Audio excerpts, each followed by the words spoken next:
Tree सेन्सेक्सचा GIS based data अजूनही भेटलेला नाही. तो इथं कागदावर दिसतोय. कागदावरती सगळं आहे. ट्री सेन्सेक्स करणारे अंदाजे 7 करोड रुपयाचं एक इनिशियल टेंडर होतं याच्या. त्या एजन्सीला एक सुद्धा झाडाचा डेटा दाखवता आला नाही. ठीक आहे, म्हणजे तो फक्त एक इंडेक्स आहे की 32 लाख झाडं आहेत. मग त्याचं लोकेशन आहे कुठल्या? कुठेच नाही आहे. ह्याच्या GIS बेस्ड डेटा त्यांनी अजूनही दिला नाही.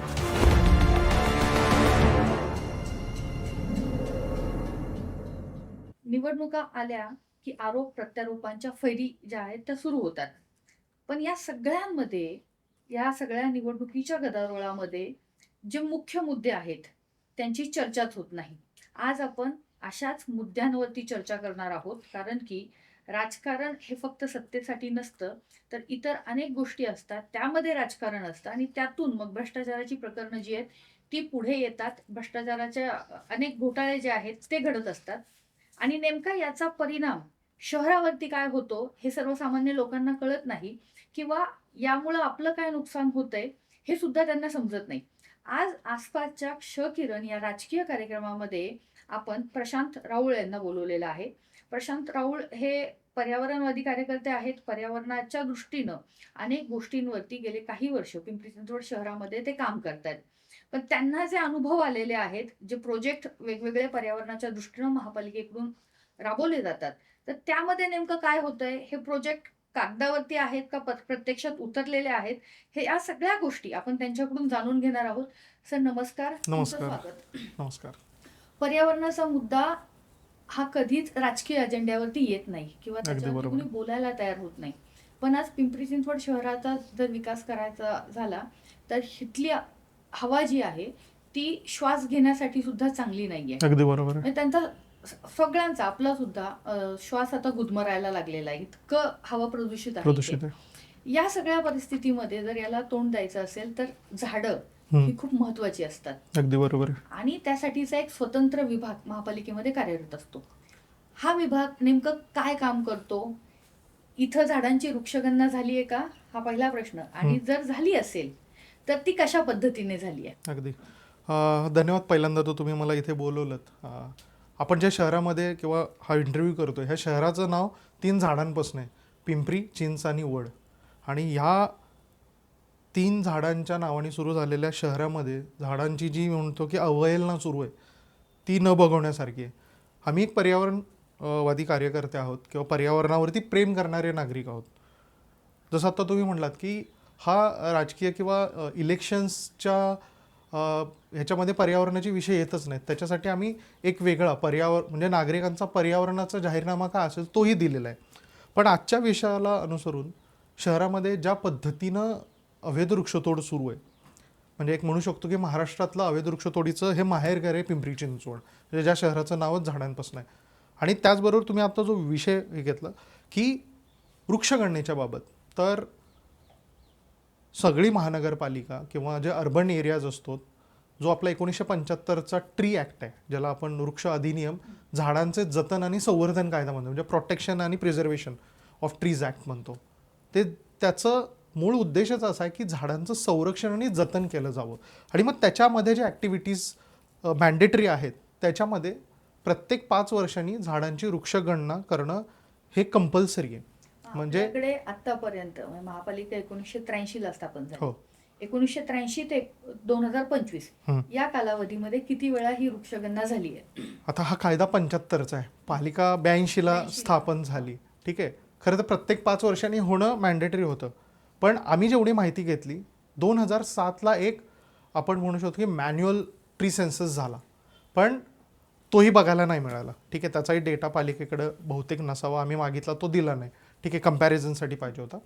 पण 2017ला, त्याच्या आधी 2013ला मुंबई हायकोर्टाची एक ऑर्डर होती, त्याच्यामध्ये GIS बेस्ड ट्री सेन्सस करावा आणि तो पब्लिकली पब्लिश करावा असं त्याच्यामधलं ऑर्डरमध्ये स्पष्ट लिहिलेलं होतं. त्यानुसार पिंपरी चिंचवडमध्ये 2017-18च्या आसपास ह्या थोड्याशा चर्चा सुरू झाल्या की शहराचं ट्री सेन्सेक्स केलं जावं, कारण शहर वाढलं होतं, नवीन झाडं किंवा हे सगळ्या गोष्टी होत्या, त्याच्यामध्ये ट्री सेन्सेक्स करावं एक प्रपोजल आलं होतं. आणि त्याच्यानुसार अंदाजे जे आता माझ्याकडे हे RTIचे जे डॉक्युमेंट दिसतात आहेत, ह्याच्यामध्ये जी आता जी काय माहिती माझ्यासमोर आली आहे, त्याच्यामध्ये ट्री सेन्सेक्स करणारे अंदाजे 7 करोड रुपयाचं एक इनिशियल टेंडर होतं याच्यामध्ये. ओके, म्हणजे फक्त झाडांची मोजणी करायची. झाडांची मोजणी होती, त्याचबरोबर त्याच्यामध्ये एक वेब आणि एक मोबाईल ॲप्लिकेशन डेव्हलप करायचं होतं, ज्याची टेंटेटिव्ह कॉस्ट म्हणजे ह्याच्यामध्ये जी दिसती ही अराउंड 2 करोडच्या आसपासचं ते एक ॲप्लिकेशन आणि वेब ॲप्लिकेशन आणि मोबाईल ॲप्लिकेशन येणार होतं. आणि जर प्रोजेक्टचा जर स्कोप बघितला, म्हणजे हा ट्री सेन्सेक्स आपण का करतोय, तर त्याच्यामध्ये जो ह्या दस्तावेजांमध्ये जो स्कोप दिला आहे, तर बाबा आत्तापर्यंतची आहेत किती झाडं ती सगळी त्याच्यात मोजली जावीत. ह्याच्या नंतरनं जी वृक्षारोपण होणार आहे ते त्याच्यामध्ये यावं. जी काही शहरामध्ये इलिगल ट्री कटिंग होते त्याचं कुठंही नोट ठेवली जात नाही किंवा सेंट्रलाइज डेटा नसतो, तो त्याच्यामध्ये यावा. त्याचबरोबर झाडांच्या आपल्याकडे प्रजाती किती आहेत, काय टाईपचे, आणि पुढचं फ्युचर प्लॅनिंग जे असतं ते करण्यासाठी हा सगळा डेटा गरजेचा होता. आता हा जो प्रोजेक्ट आहे 7 करोड रुपये या प्रोजेक्टची किंमत आहे, हो त्याला एक डेडलाईन असेल हो की किती दिवसामध्ये हे काम पूर्ण करायचं बरोबर आहे. आणि रिपोर्ट जो आहे तो सादर अगदी बरोबर. करायचा. त्याचं काय झालं? मी जसं म्हटलं की 2017-18ला ह्याचे टेंडरिंग सिस्टीम किंवा एक फ्लोट करण्यात आलं आणि त्याच्यानंतरनं जे काम झालं ते जवळपास 18 महिने ते 20 महिन्यामध्ये ह्याचं काम झालं. 2019 ते 20च्या कालावधीतलं हे सगळं काम आहे, म्हणजे ह्याच्यामध्ये ज्या तारखा आणि हे सगळ्या दिसतात त्याच्यावरनं. आणि 2021 मेला हा रिपोर्ट पूर्णतः पब्लिश किंवा कंप्लीट झाला आणि त्याच्यानंतरनं तो आयुक्तांच्या सहीनी डिसेंबर 2021ला हा पब्लिश करण्यात आला. पण जेव्हा हा रिपोर्ट पब्लिश करण्यात आला तेव्हा आम्ही आमच्या पर्यावरण प्रेमींसाठी एक ट्रिगर होता याच्यामध्ये. त्यामध्ये टोटल शहरामध्ये 32 लाख झाडं दाखवण्यात आली आणि त्या 32 लाखांमध्ये 1.5 लाख झाडं ही हेरिटेज ट्री, म्हणजे ह्याच रिपोर्टनुसार जर बघितलं तर हेरिटेज ट्रीची व्याख्या त्यांनी स्पष्ट दिलेली या आहे. शहराची लोकसंख्या आता अजून सेन्सेक्स झालेलं झालेला नाही. पण अंदाजे आपण 30-35 30 हा फ्लोटिंग पॉप्युलेशन आणि सगळं मिळून म्हणजे मानसी एक झाड या एक शहरात झाड, आहे. येस, असं कागदोपत्री तरी दिसतंय. आता शहरामध्ये 1.5 लाख हेरिटेज ट्री म्हणजे अशी झाडं ज्यांचं वय 50 वर्षापेक्षा जास्त आहे असं आमच्या तर बघण्यात कुठं नाही. पण मी ज्या एरियामध्ये राहतो प्रभाग क मध्ये, त्यामध्ये देखील 20,000 हेरिटेज ट्री दाखवण्यात आले होते. किती आहेत तुमच्याकडे? एवढं घनदाट आहे सगळं? अजिबात नाही, म्हणजे हेरिटेज ट्री असले तरी अक्षरशः बोटावर मोजण्या इतके असतील, ठीक आहे. पण 20,000 आकडा हा एक ट्रिगर होता आणि तेव्हा मग आम्ही ह्याचा थोडासा पाठपुरावा करायला सुरुवात केलं.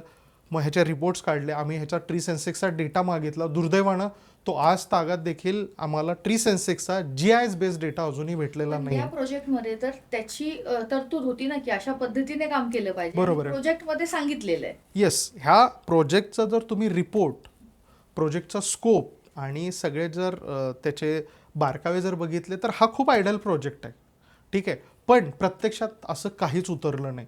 आणि RTI मध्ये जसं म्हटलं की RTI मध्ये ह्याच्या मागण्या केल्या, डेटा नाही आला. मग त्याच्यानंतरनं ह्याचे सगळे कॉस्टिंग्स, कधी MOU काय झाला होता, काय काय ह्याच्यामध्ये इन्क्लुडेड होतं, प्रोजेक्ट स्कोप काय, आणि त्यांनी केलेला जो काही डेटा अवेलेबल तो जेव्हा मागितला त्याच्यामध्ये प्रचंड तफावत जाणवली.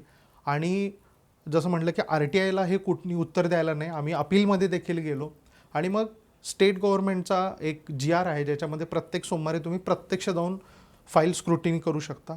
त्या प्रोव्हिजन अंतर्गत आम्ही उद्यान विभागामध्ये गेलो आणि त्यांना आम्ही तेव्हा त्याच्यामध्ये विचारलं की आम्हाला आता ट्री सेन्सेक्सचा डेटा दाखवा. ठीक आहे, तुम्ही ऑनलाईन द्यायला किंवा आम्हाला RTI मध्ये द्यायला टाळाटाळ करतात आहेत.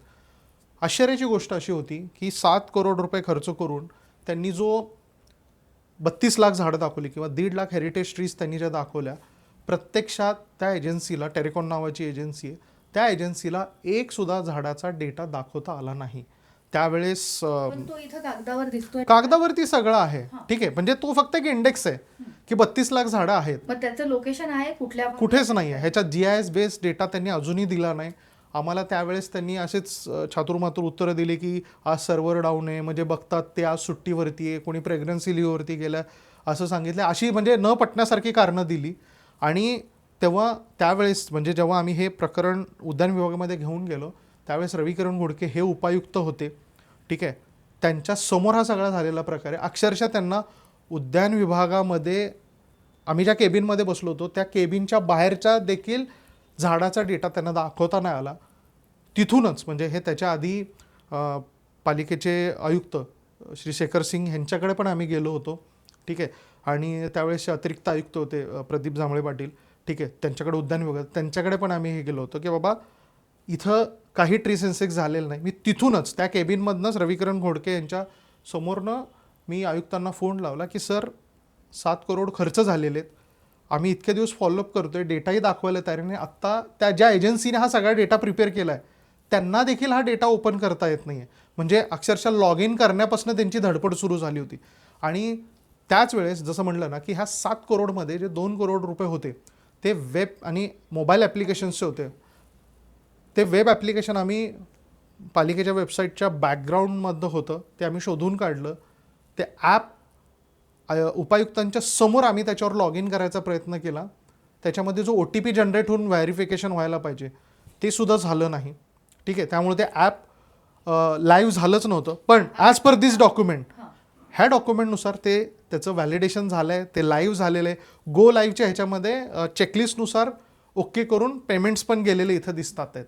आणि ते ॲप्लिकेशन, मग तेव्हा त्यांनी सांगितलं नाही आत्ता ॲप्लिकेशनला काहीतरी प्रॉब्लेम आहे किंवा नेटवर्क डाऊन होतं आहे. म्हटलं ठीक आहे, आज प्रॉब्लेम असेल, 2023ची गोष्ट असेल, 2021ला तर तुम्ही लाईव्ह केलं, त्यावेळेपासून तर काही युजर रजिस्टर्ड झाले असतील.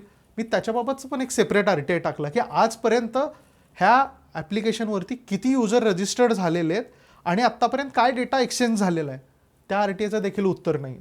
आणि मग एकंदरीत हे सगळे डॉक्युमेंट्स बघितल्यानंतर ना एक स्पष्ट लक्षात आलं की या ठिकाणी एकही झाड मोजले गेलेलं नाही आहे. बरं, हा माझा पर्स्पेक्टिव्ह किंवा मला असं वाटू शकतं.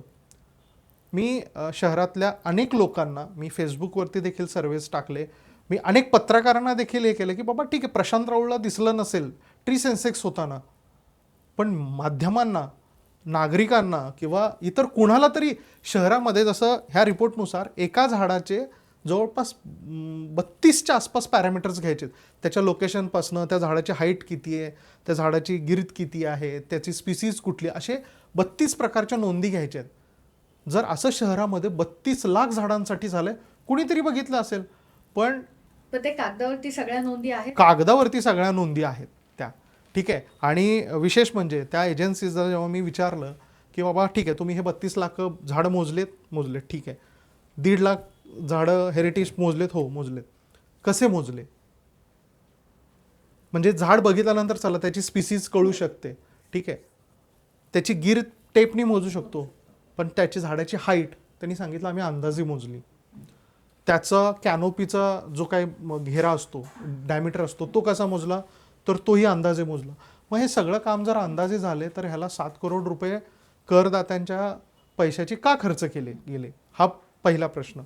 आणि मग तिथून जसं म्हणलं की आयुक्तांना फोन लावल्यानंतर ना त्यांना सांगितलं हे सिरियस आहे सर, एकही झाड मोजले गेलेलं नाही, हा डेटा आयुक्तांच्या आधीचे म्हणजे राजेश पाटील होते त्यांच्या सहीने हा डेटा पब्लिश झालेला आहे, ह्याच्यावरती इन्क्वायरी बसली पाहिजे. त्यांनी सांगितलं पुढचे 7 दिवस दे मला, त्याच्यानंतरनं मी एक प्रेझेंटेशन ठेवतो. मग त्यावेळेस पण मी त्या मेल केला, फक्त मला प्रेझेंटेशन नका ठेवू, हा फक्त माझा विषय नाही आहे, तुम्ही सर्व पर्यावरणप्रेमींना बोलवा किंवा जे काय नागरिक असतील त्यांना बोलवा, मीडियाच्या सगळ्या लोकांना बोलवा आणि त्या मीटिंगचं लाईव्ह ऑडिओ व्हिडिओ रेकॉर्डिंग करा, ठीक आहे. जर त्या एजन्सीनी खरंच चांगलं काम केलं असेल तर आपण त्या ठिकाणीच त्या एजन्सीचा सत्कार करू. आणि जर ते दाखवायला जर असफल ठरले तर त्यांच्यावरती तुम्हाला गुन्हे दाखल करायला लागतील. हे आयुक्तांना सांगितलं होतं, असं लेखी देखील आहे. पण दुर्दैवानं 7 दिवस उलटून गेले, काहीच नाही झालं. त्याच्यानंतरनं कंटिन्यूस 2 महिने फॉलोअप केल्यानंतर आयुक्तांनी ज्या दिवशी जनरल बॉडी मीटिंग होती त्याच दिवशी ही मीटिंग ठेवली. फक्त मला एकट्यालाच इन्व्हिटेशन दिलं होतं, त्याच्यामध्ये पण त्यांना बराच फॉलोअप करायला लागला होता, एकट्यालाच परत इन्व्हिटेशन दिलं. आणि त्या मीटिंगमध्ये त्या एजन्सीला कुठलाही डेटा दाखवता आला नाही. आणि त्यावेळेस आयुक्तांनी एकदम ऑरोगंटली उत्तरं दिली, तुला काय करायचं आहे डेटा घेऊन, चल 1.5 लाख नसतील तर काय फरक पडतोय. असं नाही ना, हेरिटेज ट्रीज आहेत, त्याला स्पेशल प्रोटेक्शन आहे हेरिटेज ट्रीजला. आणि ह्या शहरातनं जर 1.5 लाख हेरिटेज ट्रीज गायब होतात आहेत तर ही खूप गंभीर गोष्ट आहे. आणि बोलता बोलता त्या एजन्सीचे जे डायरेक्टर्स होते त्यांनी सांगितलं की नाही ते 1.5 लाख म्हणजे मिस्टेक गेलेलं आहे, 48,000च्या आसपास काहीतरी. म्हटलं चला 48 तर 48, म्हणजे 1.5 लाखातले तुम्ही 1 लाख डायरेक्ट गायब करताय, म्हणजे 66%. उरलेले 33% तर कुठे आहेत, त्याचा डेटा कुठे, एक झाड दाखवा. त्याच्यावर त्यांनी नाही सांगितलं की ह्याच्यामध्ये सेन्सिटिव्ह झाडांचा डेटा आहे. मी म्हटलं तो हाईड करा. चंदन असेल, रक्तचंदन असेल किंवा इतर बाकीची काही झाडं असतील, तुम्ही तो डेटा तो हाईड करा, तो कोणाला दाखवू नका, पब्लिश करायला काय हरकत नाही. बरोबर. आणि त्याच वेळा जेव्हा आम्ही आयुक्तांना 2013च्या हायकोर्टच्या ऑर्डरचा जेव्हा रेफरन्स दिला, तेव्हा त्यांनी एकदम ऑरोगंटली सांगितलं की तुला जर वाटतंय की आम्ही ह्या हायकोर्टच्या ऑर्डरचा म्हणजे मान ठेवत नाहीये, you go and file a contempt of court against me. पण आता आम्ही आयुक्त कोण होते त्यावेळेस? शेखर सिंग होते. अच्छा. म्हणजे नागरिकांच्या प्रश्नाची, म्हणजे प्रशासक म्हणून त्यावेळेस आता नगरसेवक नव्हते, कोणी नव्हते, आमचा आवाज पोहोचवणारे कोणी नव्हते. प्रशासक नागरिकांशी जर विचारलेल्या प्रश्नांना की बाबा मला ह्याला उत्तर द्यायला काय मी तुला बांधील नाही, तुला वाटतं तर तू कोर्टात जाऊन दाद माग, हा एवढा कॅज्युअल अप्रोच मी माझ्या आयुष्यात कधीच बघितला नाही. हा प्रशासनाचा अनुभव आहे. हो इथं नगरसेवक जरी नसले तरी हो. सत्ताधारी आहेत, हो. म्हणजे ते त्या याच्यामध्ये होते, निवडणुका झाल्या हो. होत्या. त्यांच्याकडे तुम्ही गेलात हे विषय घेऊन? आपण म्हणजे सोशल मीडियाच्या माध्यमातनं आपण प्रत्येकाकडे गेलो, म्हणजे सत्ताधारी असतील, विरोधक असतील, सगळ्यांकडे हा विषय गेलेला आहे. आणि हा इतका म्हणजे ज्वलंत विषय, सरळ सरळ दिसतंय, कुठेच दाद नव्हती. ठीक आहे, मग आम्ही शेवटी NGTला अप्रोच केला. त्याच्यानंतरनं आम्ही ह्याच्यामध्ये करप्शन दिसतंय म्हणून आम्ही अँटी करप्शनला देखील ह्याच्यामध्ये कंप्लेंट्स केल्या. अँटी करप्शनचे त्यावेळेस DYSP होते पाटील म्हणून, ठीक आहे, आणि नंतरनं लोणारे होते. दोघांनाही मी जाऊन भेटलो होतो. लोणारे म्हणून होते, त्यांच्याबरोबर जवळपास माझ्यामध्ये 1.5-1 तास चर्चा झाली होती. त्यांना हे सगळे डॉक्युमेंट्स दाखवले, ह्याच्याबरोबर ह्याच्या आधीचे पण काही डॉक्युमेंट्स होते, ते सगळे दाखवले. आणि त्यांनाही पटलं की नाही हे बघा ह्याच्यामध्ये हे सगळं दिसतंय आणि सगळा खर्च झालेला दिसतोय. ह्याच्यामध्ये जर बघितलं तर प्रत्येक पेमेंट जाताना एक चेकलिस्ट लावलेली ह्याला, आणि त्या चेकलिस्टवरती हां हे काम ओके आहे, ओके आहे, ओके आहे म्हणून असं टिक करून खाली पेमेंट रिलीज केल्याचे ह्याच्यामध्ये सगळे पुरावे आहेत. पण हे सगळं अँटी करप्शनला दाखवून देखील तेव्हा त्यांनी सांगितलं होतं की आम्ही आयुक्तांना ह्याच्याबाबत नोटीस पाठवू.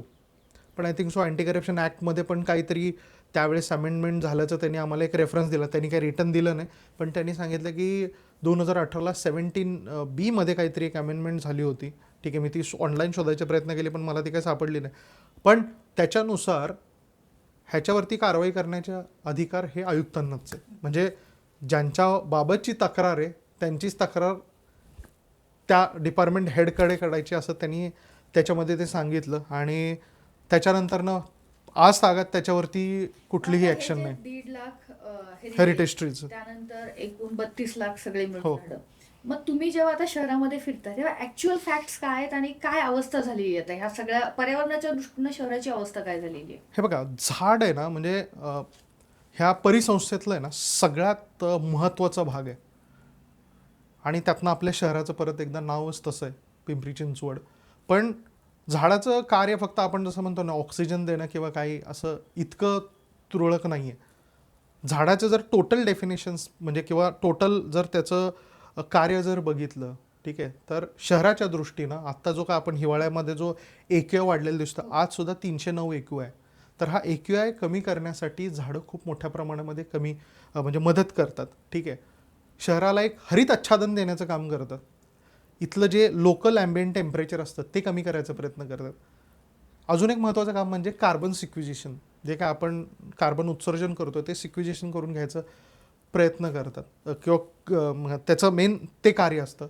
आणि त्याचबरोबर ग्राउंड वॉटर पर्क्युलेशन असेल, फळं देणं असू दे, इतर जे जैवविविधता किंवा परिसंस्थेमधल्या जे इतर बायोडायव्हर्सिटी आहे त्यांना सपोर्ट करण्याचं काम असू दे, हे सगळं झाड करतं. त्यामुळं झाड वाचणं हे गरजेचं आहे. म्हणजे आत्ता देखील आपण बघतोय महाराष्ट्रात, भारतामध्ये किती आंदोलनं सुरू आहेत. म्हणजे आपल्याला नाशिकचं कुंभमेळ्याचं माहिती आहे, आरवलीच्या तिकडे पण ते सगळं आहे. आपण छत्तीसगडचं बघतोय, बिहारचं बघतोय, मध्य प्रदेशमध्ये मोठ्या प्रमाणामध्ये झालं. म्हणजे झाडं इम्पॉर्टंट, सगळ्याला मान्य आहे. माझ्यामध्ये एकही व्यक्ती कोणी नसणार आहे की तो झाडांच्या बद्दल हे करेल. आपल्याकडे जी झाडं तोडली जातात त्याच्या परवानग्या आणि काय विषय आहे? तो तर खूप मोठा विषय आहे. म्हणजे आत्तापर्यंत आमच्या तक्रारीवरती पालिकेचे 5 कर्मचारी सस्पेंड झाले जे ह्या इल्लिगल ट्री कटिंगमध्ये ॲक्टिव्हली इन्वॉल्ड सापडलेले आहेत. अनेक FIR झालेत, ठीक आहे. आता तर एफ आय आर घ्यायचे पोलिसांनी बंद करून दिले आणि ह्याच्यामध्ये उद्यान विभागाची जी भूमिका आहे किंवा पोलिसांची जी भूमिका आहे तीच खूप संशयास्पद आहे. आज देखील नदी सुधारच्या प्रकल्पामध्ये अनेक झाडं तोडली गेली. हो. त्याचे पुराव्यासकट आम्ही सांगवी पोलीस स्टेशनला सगळे पुरावे दिले किंवा इथं भोसरी MIDC पोलीस स्टेशनला त्याच्या तक्रारी आहेत, देहूच्या पोलीस स्टेशनला आहे, निगडीच्या पोलीस स्टेशनला आहेत, चिखलीच्या पोलीस स्टेशनला आहेत.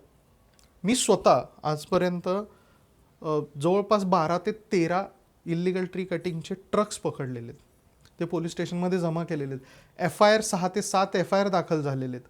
असं असताना देखील त्याच्यावरती कारवाई व्हायला तयार नाही. आणि जे पालिकेचे कर्मचारी ह्याच्यामध्ये ॲक्टिव्हली इन्वॉल्ड होते, ते पकडले गेले होते, सस्पेंड झाले होते, त्यांना शेखर सिंग सरांनी आणि बाकीच्या सगळ्या लोकांनी अक्षरशः म्हणतो ना की तोंडी तंबी देऊन अरे परत असं करायचं नाही एवढी ताकीद देऊन त्यांना सगळ्यांना परत सेवेत घेतलेलं आहे.